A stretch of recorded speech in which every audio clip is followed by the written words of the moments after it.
Northwest. Today we've got new information to share about fertility. Pregnancy rates through IVF are improving thanks to some breakthrough lab techniques, and they're available here in Seattle. Here with me today to explain is Dr. David Ball from Seattle Reproductive Medicine. Welcome. Well, thank you. So tell us about this. There's some brand new stuff, and this is great news, of course, if couples are trying to have a baby and having trouble. You want the rates of success to go up so that this is not such a long and laborious and expensive process as it sometimes can be.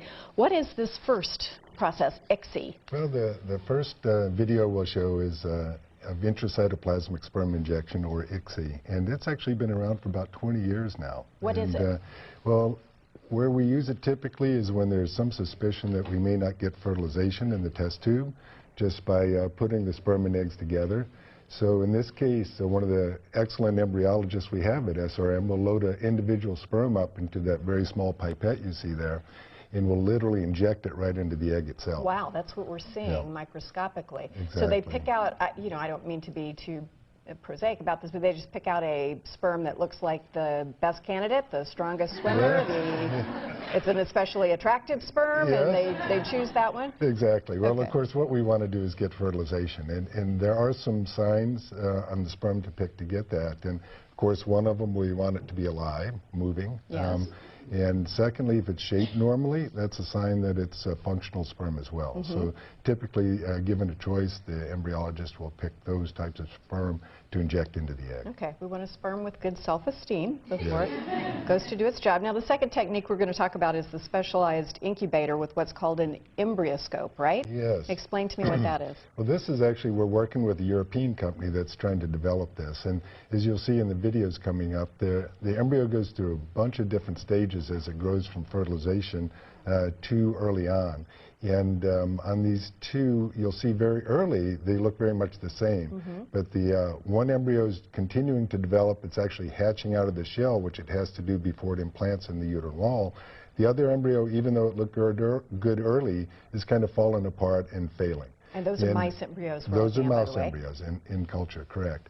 And of course, what we'd ultimately like to be able to do through use of this technology and other things as well is to identify those embryos that will continue on and be able to hatch out and actually implant in the uterus and give a baby versus those that can't. So you're just looking again for the best candidate for implantation so that people can have a healthy baby. Successful, exactly. Exactly. And then the third technique is pre-implantation genetic diagnosis. What exactly is that? Yes, well, that one is, this is an interesting technology too. It's been around for a few years now, but increasing to some degree.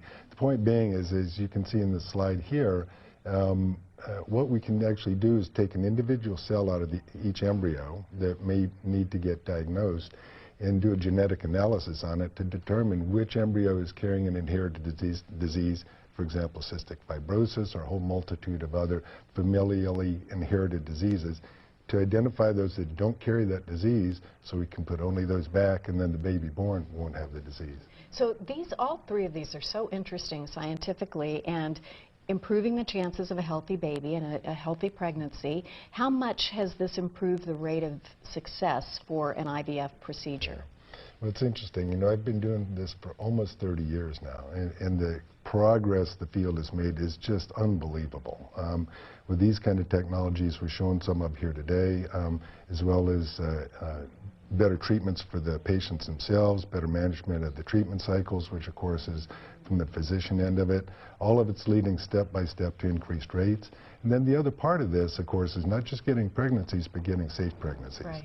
And this is where I think some of the lab techniques come into play, where with identifying that one embryo we can put back to give a good, healthy baby, one at a time.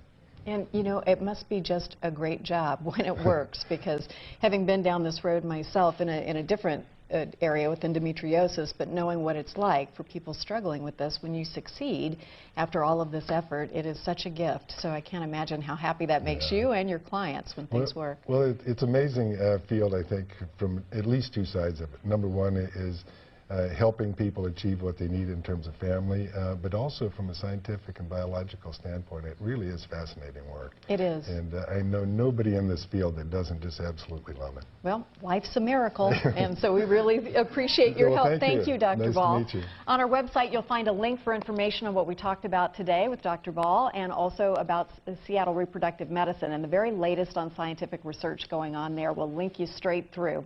Still ahead on the show today, we'll hear from actress Amy Poehler from the hit NBC show Parks and Recreation, and next, an event that no cheese lover should miss. We'll be right back.